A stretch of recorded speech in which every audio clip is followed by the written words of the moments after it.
এর আগের দিন আমরা কিছু প্রতিবন্ধক নিয়ে আলোচনা করেছিলাম।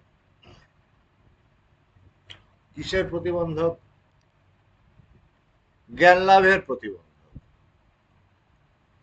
যারা সেই আলোচনায় ছিলেন না তারা ইউটিউবে ওই আলোচনাটা আমি দিয়ে রেখেছি, গিয়ে শুনবেন। জরুরি, এবং প্রত্যেকটা কথাই জরুরি। কেন? আমরা সব সময় জগৎ সংসার যেটা দেখি সেটা আমাদের নিজেদের দৃষ্টি দিয়ে দেখি, একটা আমাদের প্রত্যেকের একটা দৃষ্টিভঙ্গি রয়েছে, সেটা দিয়ে দেখি। ফলে কি হয়, যা যথার্থ সেটা কিন্তু আমার যেমন সংস্কার সেই অনুযায়ী আমার কাছে আসে। আমার সংস্কার অনুযায়ী জগৎটা কিন্তু আমার কাছে সেইভাবে ধরা পড়ে। সংস্কার মনে মনে করা যাক, আমার চোখে একটা লাল রঙের চশমা রয়েছে, তো আমি কি দেখব? এই জগৎ সংসার লাল। যে নীল পড়েছে সে নীল দেখবে। তো এইভাবে আমরা এক এক রঙের চশমা, রং মানে রং নয়, কিন্তু রং মানে অনেকে হয়তো স্বামীজি রঙের কথা বলেছেন, না, তা না। তোমার যেমন সংস্কার সেই অনুযায়ী তুমি জগৎকে দেখবে। একজন বেদান্তে একটা কথা বলে, ইংরেজিতে বলছে, the world is apparent projection of the self. তোমার নিজেরই বহিঃপ্রক্ষেপণ, ভেতর থেকে যাচ্ছে, বাইরের থেকে না। তোমার যেমন চোখ হচ্ছে তেমনি হয় সবকিছু হবে। তো স্বামী বিবেকানন্দের কথা রয়েছে, ছোট্ট কথা বেদান্তের, কি বলছে? জগৎটাকে ভালো করে দেখো, তুমি ঈশ্বরকে দেখতে হবে। ভালো করে দেখো যদি। কিন্তু আমরা ভালো করে দেখতে শিখিনি। সবসময় কি করি? আমরা কিন্তু নিজেদের মতো করে দেখি, যা আমাদের মনের ভাবনা সেইভাবে করে ভাবি। এই জন্য বেদান্তের ব্যাপারটা একটু কঠিন রয়েছে। ভগবানের গুরু মহারাজ স্বামী পবিত্রানন্দজি তার চিঠির সংগ্রহের একটা বইয়ের নাম বেদান্ত সাধনা, ভগবান সংকলন করে দিয়েছিলেন। সেখানে একটা চিঠির কথা ভগবান প্রায় বলতেন। বলতেন, বাছুর যখন মায়ের বাটে ঢু মারে তখন গাভী দুধ দেয়া বন্ধ করে। এটা খুব জরুরি কথা। ভগবানের চিঠির বই রয়েছে, স্বামী পবিত্রানন্দের সেই চিঠির বই বেদান্ত সাধনা। এছাড়াও ভগবানের চিঠির বই রয়েছে, ইতি তোমাদের ভগবান। এইগুলো একটু ঘেটে দেখতে পারেন। ভগবান কিন্তু স্পষ্ট বলছেন, যেখানে গাভী মানে মাতা, মা, সে দুধ খেয়ে দুধ দিচ্ছে সন্তানের পুষ্টির জন্য, সন্তান যাতে সুস্বাস্থ্য লাভ করে সেই জন্য দিচ্ছে। কিন্তু যখন বাছুর ঢু মারছে তখন গাভী দুধ দেয়া বন্ধ করে। তাই ঢু মারতে বারণ করা হচ্ছে, ঢু মেরো না। ঢু মারছো তো বন্ধ, তোমার গাভীর কোনো দোষ নেই, কারণ তুমি ঢুটা তুমি মেরেছো। তো তুমি এই রাস্তায় এসেছো কেন? এই পথে এসেছো কেন? বলছে এই জগৎ সংসারে তো সবাই তো ধ্যান ধারণা করে না, সবাই তো ঈশ্বর নিয়ে চলাফেরা ভাবনা চিন্তা করে না। কারা করে? যাদের ভালো লাগে করতে তারা করে। যাদের জগৎ সংসার পছন্দ হচ্ছে না, হ্যাঁ, যারা চাইছে এই কষ্টের জায়গা থেকে বেরিয়ে আসতে, তাদের জন্য কিন্তু এই চিন্তা চলছে। সবার কাছে কিন্তু এই জগৎ যে ভালো জায়গা নয় সেটা ধরা পড়ে না। তার প্রমাণ কি? তার প্রমাণ হয়, যতই তুমি বোঝাও এই জগৎটা ভালো নয়, এই যে সংসারটা বলছে, এই যে দৃশ্যটা ঠিক নয়, কিন্তু তারা সেদিকেই যাবে। এ কেমন বলছে, উট, উট যেমন কাটা গাছ চিবোয়, ঠিক তেমনি কাটা গাছ চিবোতে তার মুখ দিয়ে রক্ত পড়ছে, তবু সে কাটা গাছ চিবোচ্ছে। ঠিক তেমনি এরা কিন্তু ওইভাবেই ব্যথা বেদনার মধ্যে, জগৎ সংসারের ব্যথা বেদনার মধ্যেই কিন্তু নিজেদের একটা আনন্দ অদ্ভুত হয়ে খুঁজে পায়। ওটা কি যে আনন্দ, ওটা তারা নিজেরাও বোঝে না। তাই বলে সংসারের সংসারী মানুষদের কথাতেই বলতে হয় কিরকম, বলছে আমরা দুঃখকে পুষি। যেমন কুকুর বেড়াল পোষে না, সেভাবেই মানুষ দুঃখকে পুষে রাখে, ভুলতে পারে না। ঠিক মনে রাখে, আমার কালকের কি হয়েছে সেটা মনে থাকবে না। কিন্তু যারা জগৎ সংসারের খুব পটু, জাগতিকতা সাংস্কৃতিক খুব পটু, তারা দেখবে 2 বছর, 4 বছর, 10 বছর, 15 বছর, 20 বছর সবকিছু মনে, ওই সময় আপনি এই করেছিলেন, একদম স্পষ্ট মনে তাদের। কেন? তারা ওই নিয়েই থাকে, তাদের এই জগতের গুণেই থাকে, জগৎ সংসারের গুণে থাকে। আমাদের এখানে স্বামী মাধবানন্দ আছে, পচা কথা কবি না কি, হ্যাঁ এই জগতের গু কথা এগুলি সব সবাই নিয়ে আসে, এগুলি আমাদের সামনে কইবেন না, বলে দেয় একদম স্পষ্ট। ও তো কিছু বোঝে না, স্পষ্ট বলে দেয় জগতের পচা গু কথা বলবেন না। পচা গু কথা নিয়ে তোমরা থাকো, তাহলে কি করা যাবে বাবা? আচ্ছা না, এটা এটা নিয়ে কিন্তু বলছে তুমি যেমন মানে পুজোর, হ্যাঁ আমার প্রত্যেকটা ঘরে ঘরে থাকে না, বাথরুমে গেলে 5 বার করে চান করবে, ঠিক আছে? কেন? সেটা বাথরুমটা মানে হচ্ছে সে নোংরা যায়, কিন্তু মনের মধ্যে তো নোংরা রেখেছো কেন? মনের নোংরাটা কিন্তু কেউ কেউ বাদ দিচ্ছে না। ওটাকে ঠিক পুষে পুষে রেখেছে। তখন তুমি শরীরটাকে না হয় চান করালে, মনটাকে কি দিয়ে চান করাবে? চোখের থেকে জলও তো অনেকে কাঁদতে পারে না, করে চোখ দিয়ে জল বেরোয় না। ভবনের সামনে দেখতাম ও অনেকে দাঁড়িয়ে আছে, ও ঠিকসে বকা দিচ্ছে, চোখ দিয়ে জল বেরোয় না। অদ্ভুত, মানে কাঁদছে, মানে সে হ্যাঁ হ্যাঁ করছে কিন্তু কাঁদছে, কিন্তু কি কাঁদছে? চোখ দিয়ে জল বেরোয় না। অদ্ভুত ব্যাপার আছে। ঠিক তেমনি মানে এতটা জগতের ভেতরে ঢুকে পড়েছে যে সে, তার বোধ শক্তি নেই, কি করছে, কি বলছে, কি চলছে, বোধ শক্তি নেই। বোধ শক্তি যাতে ফিরে আসে, সেই জন্য কিন্তু এই দিন রাত আমরা এই চিন্তা চর্চা করছি। এই চিন্তা চর্চার মধ্যে একটা শাস্ত্র খুলে বসেছি, যে বেদান্তের কথা। এর আগে প্রতিবন্ধ, প্রতিবন্ধ বিভিন্ন রকম হয় জ্ঞানের। তো সেখানে আমি সত্যকে লাভ করতে চলেছি, সেই সত্যটা, সত্য সম্পর্কে আলোচনা হচ্ছে। এখানে বলছে ব্রহ্ম জীব শরীরানন্দ অবস্থা করণে তথা কর্ম চৈতানি সর্বাণী ত্রিবিধানি স্মিতানি বৈ। এর মানে হচ্ছে ব্রহ্ম, জীব, শরীর, অবস্থা, করণ, কর্ম, এই সবগুলি বেদান্ত শাস্ত্রে 3 রকম বলে বর্ণিত। ব্রহ্ম 3 রকম, আমাদের ব্রহ্ম এক। ব্রহ্ম আবার 3 রকম কিরকম হচ্ছে, এটাই ধীরে ধীরে বর্ণনা করছে কি রকম হবে। এগুলির একটা কারণ রয়েছে। কেন? ব্রহ্ম যে এক, সেটা তো তুমি বুঝতে পারছো না। কেন বুঝতে পারছো না? তোমার কাছে তো বহু হিসাবেই ধরা পড়ছে।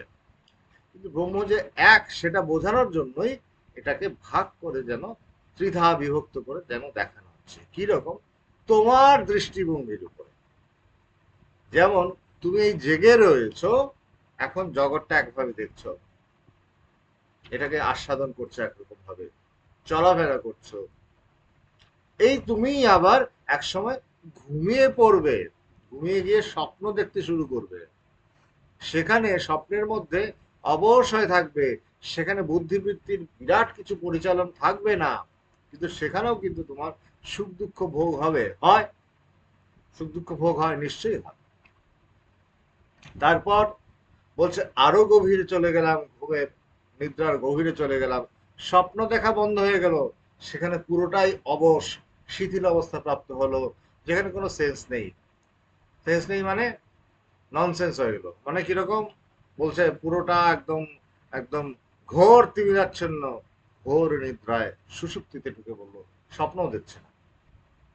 এই এই তুমি বলছে, এই তুমি কিন্তু রোজ নিত্য কি হচ্ছে, এই 3টে অবস্থার মধ্য দিয়ে যাতায়াত করছো। বলছে ব্রহ্ম এক, তুমি এবং ব্রহ্ম এক, এক ব্রহ্মই হচ্ছে, দ্বিতীয় নেই। কিন্তু এক তুমি কিন্তু এরকম নানা রকম অবস্থার মধ্য দিয়ে যাচ্ছ রোজ, জাগ্রত স্বপ্ন সুষুপ্তির ভিতর দিয়ে তুমি যাতায়াত করছো রোজ। সেই জন্য এই যে তুমি যে তোমার যে সত্তা, যে এই মধ্য দিয়ে যাতায়াত করছো রোজ, সেটার উপরে নির্ভর করে অনেক কিছু তোমাকে আবিষ্কার করার একটা একটা স্কোপ রয়ে যাচ্ছে। বলছে কিরকম? একই অদ্বিতীয় ব্রহ্ম, সেই পরব্রহ্ম সমষ্টি স্থূল, সমষ্টি সূক্ষ্ম ও সমষ্টি কারণ উপাধি বসে বিরাট, হিরণ্যগর্ভ এবং ঈশ্বর নামে কথিত হন। একই অদ্বিতীয় পরব্রহ্ম সমষ্টি স্থূল, সমষ্টি মানে কি? টোটাল, পুরোটা, গোটাটা। যখন তুমি হিসাবে আঙ্গুল দিয়ে দেখানো হচ্ছে, তুমি হচ্ছে ব্যষ্টি, একক, একটা ইউনিট, ব্যষ্টি। এবং যখন পুরো সবাইকে নিয়ে ধরা হচ্ছে, পুরো বিশ্ব পুরো যত রয়েছে, ওটা হলো সমষ্টি, টোটাল। সে সমষ্টি স্থূল, স্থূল মানে এই যে স্থূল, যেটা একদম ধরতে পারছো, দেখতে পাচ্ছ, এখন ছুতে পারছো, অনুভব করতে পারছো, এর স্থূল জগৎ।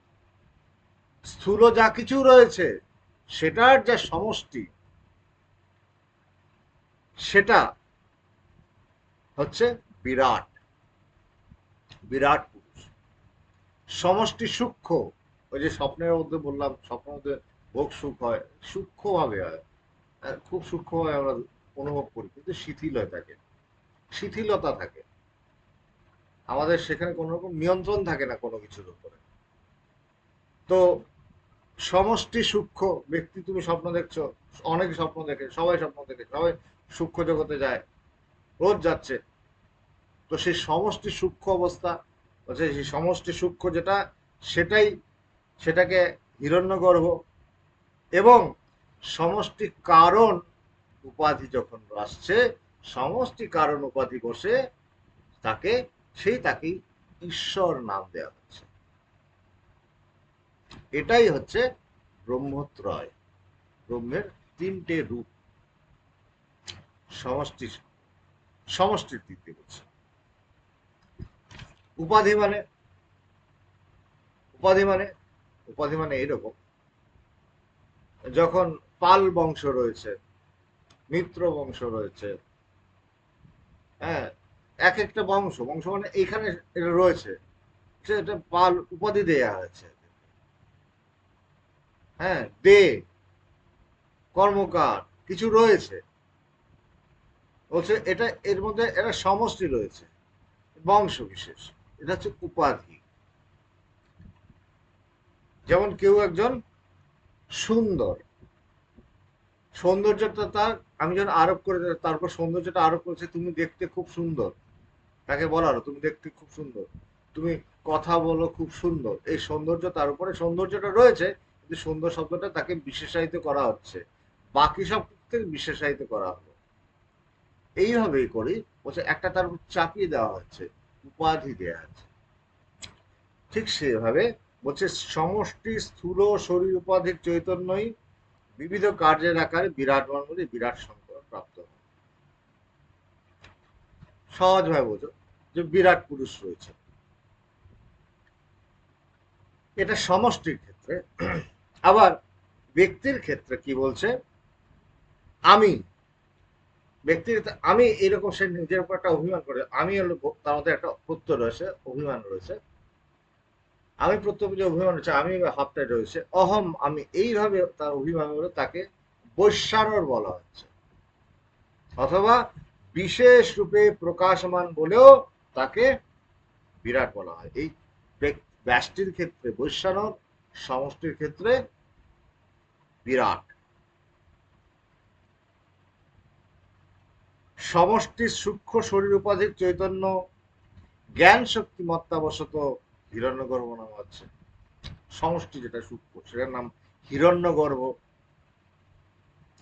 এবং এটাকেই বলছে কি, মালার যে ফুল, একটা মালা রয়েছে, মালার ভিতর, ফুলের ভিতর সুতো দেয়া থাকে, মালার মধ্যে ফুলের অনেকগুলো ফুল দিয়ে মালা তৈরি হয়, প্রত্যেকটা ফুল একটা ফুলের সঙ্গে যে যুক্ত হয়ে থাকে, কি দিয়ে যুক্ত হয়, সুতো থাকে, প্রত্যেকটা ফুলের ভিতর দিয়ে একটা সুতো যায়, একটা সুতো যায়।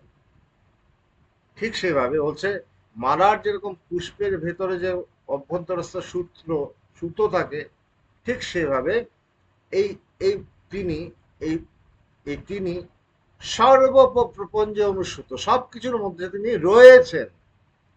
ফুলের মালার মধ্যে যেমন প্রত্যেকটা ফুলের মধ্য দিয়ে যেমন সুতো গেছে, ঠিক সেভাবে সর্বপ্রপঞ্চে তিনি অনুসূত হয়ে রয়েছেন। এই জন্য তাকে সূত্রাত্মা বলে বলা হয়, নাম দেয়া। এবং এই ইনি ক্রিয়া শক্তিমান, এর মধ্যে ক্রিয়া শক্তি রয়েছে, তাই এনাকে প্রাণ নাম দেয়া।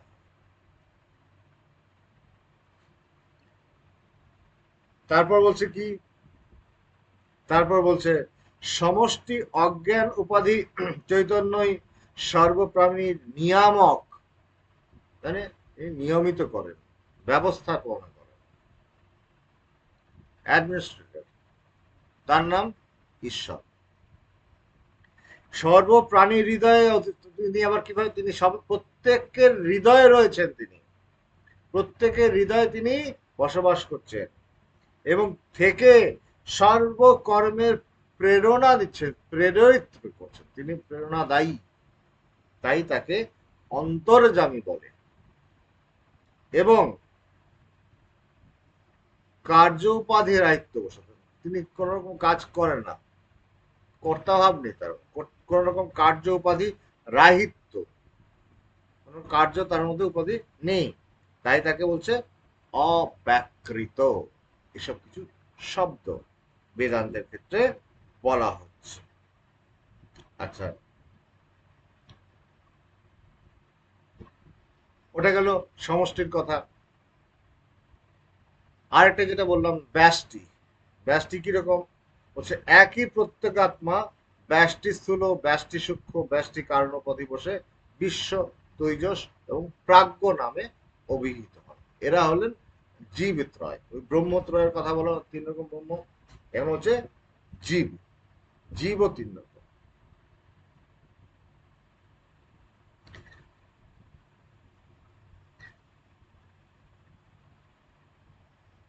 ব্যষ্টি চরিত্রের অধিষ্ঠান চৈতন্যে প্রত্যেগাত্মা, জীব সাক্ষী, কূটস্থ, অন্তরাত্মা ইত্যাদি নামে অভিহিত হন।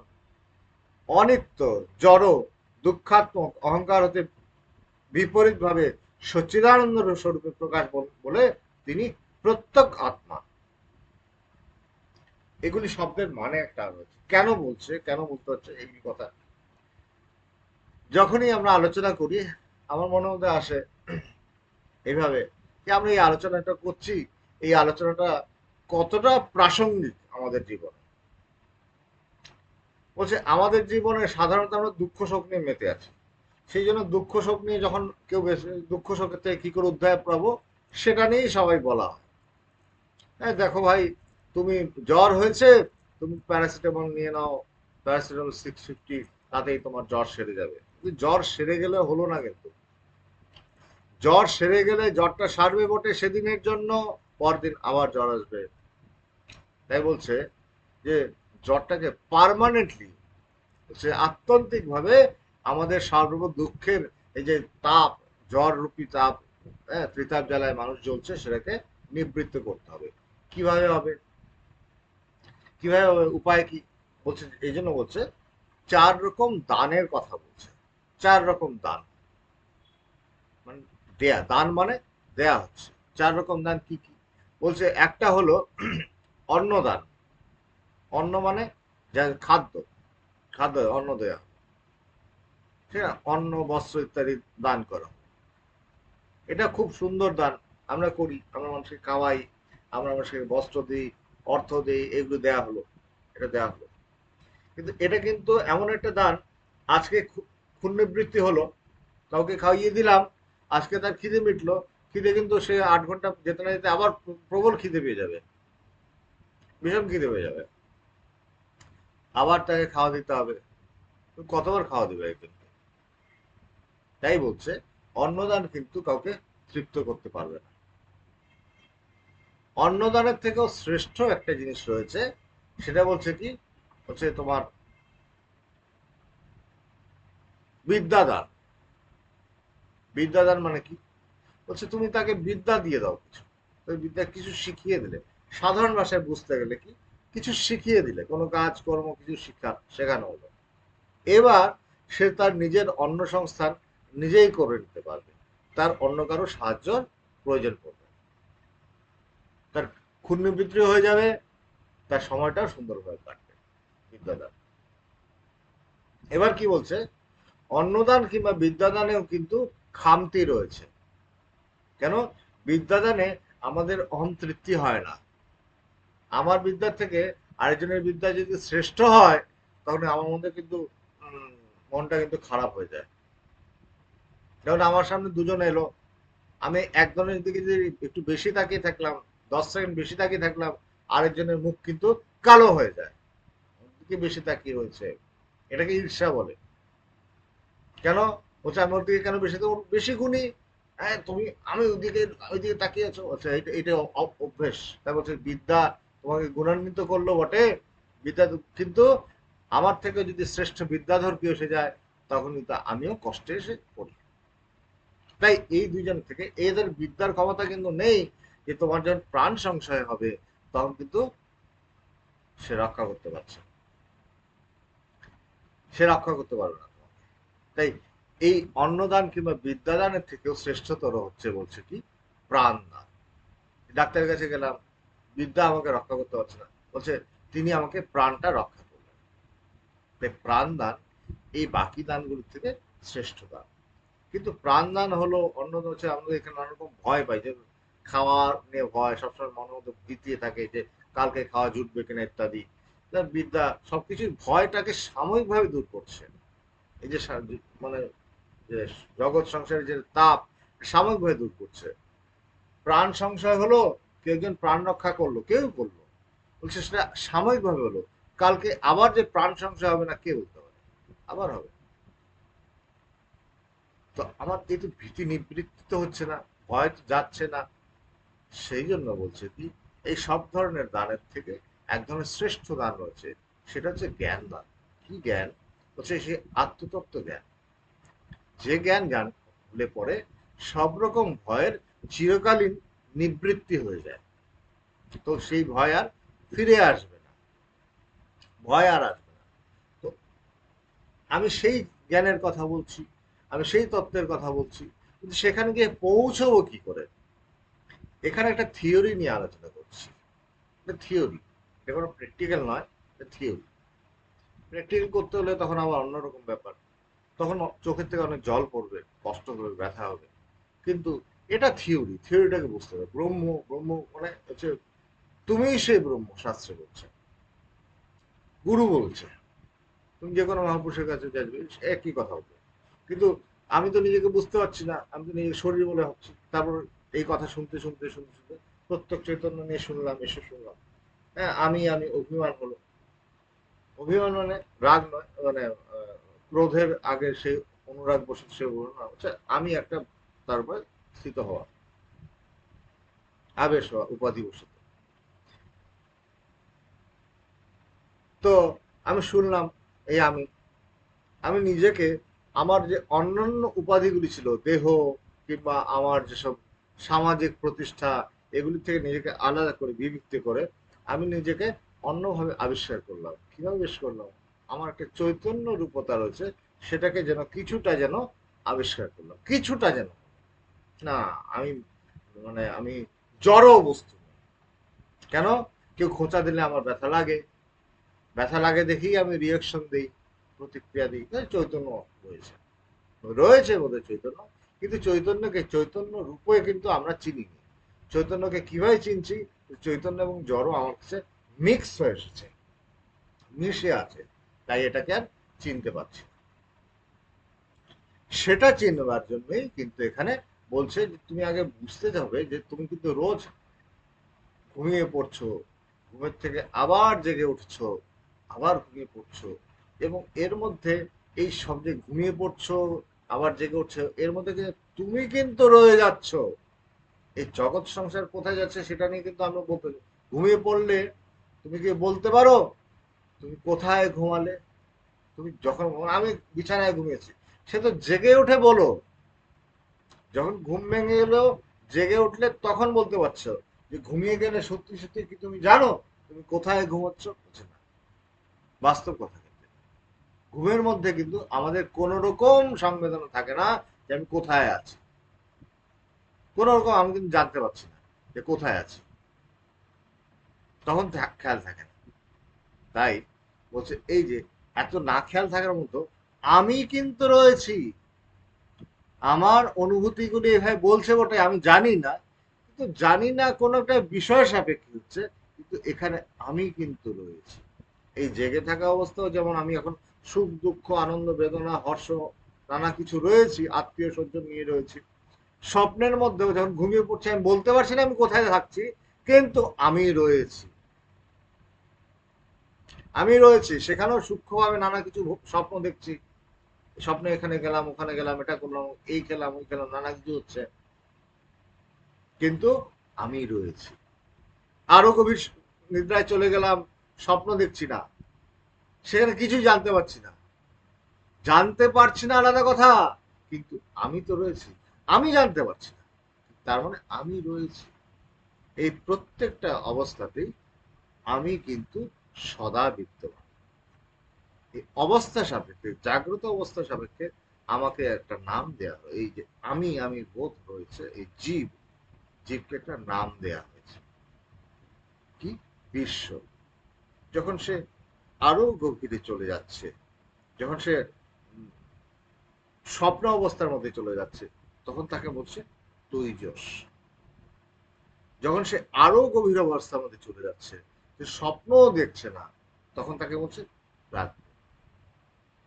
এইভাবে বলছে, এগুলি নাম। কিন্তু কিন্তু এই জীবই যখন শিব হলো, শিব হলো মানে সে নিজের স্বস্বরূপকে লাভ করল, তখন তার এই দেহ, তার প্রারব্ধ অবস্থায়, প্রারব্ধ কর্মের জন্য সে দেহ, দেহ নিবৃত্তি হয় না বটে, দেহ চলতে থাকে, কিন্তু দেহকর্ম চলতে থাকে, কিন্তু কিন্তু তার নিজের এই শরীরটাকে সে কিন্তু তখন একটা, এই যে পুরো বিশ্বময় যে স্থূল বস্তু রয়েছে, স্থূল শরীর, তার একটা অংশ হিসাবেই জানে।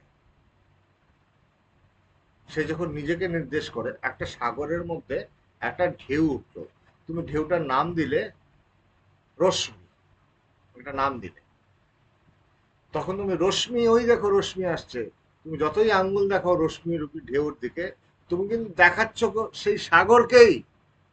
আঙ্গুল নির্দেশ যখন করছো, তখন কিন্তু তুমি সাগরকেই দেখাচ্ছ, তুমি কিন্তু ঢেউ দেখাচ্ছ না। ঠিক তেমনি জ্ঞানী তখন যখন জানলো নিজের স্বস্বরূপকে, তখন কিন্তু সে যতই সে ব্যবহার করুক নিজেকে সবকিছুতে আলাদা করে, সে জানে সে সেই বিরাট পুরুষ। তুমি যদি নিজেকে তোমাকে আমি ছুঁলাম, তোমাকে মাথাতে ছুঁলেও তোমাকে ছোঁয়া হবে, তোমার পাতে ছুঁলেও তোমাকেই ছোঁয়া হবে। ঠিক সেভাবে সে তখন নিজেকে সেই বিরাট পুরুষ হিসেবেই তার কাছে প্রকাশিত হবে ব্যবহারে।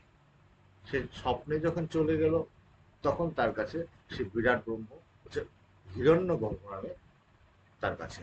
এবং তিনি যখন সমষ্টি বলছে, সমষ্টি বলছে, সমষ্টি যখন সুষুপ্তি অবস্থায় যখন বলছে, সেই অভিমানকারী সেই তাকে বলছে তিনি হচ্ছে ঈশ্বর অবস্থা লাভ করেন। এই ব্রহ্মের হচ্ছে এগুলি, এই ঘটনাগুলি এভাবে করেই আসে।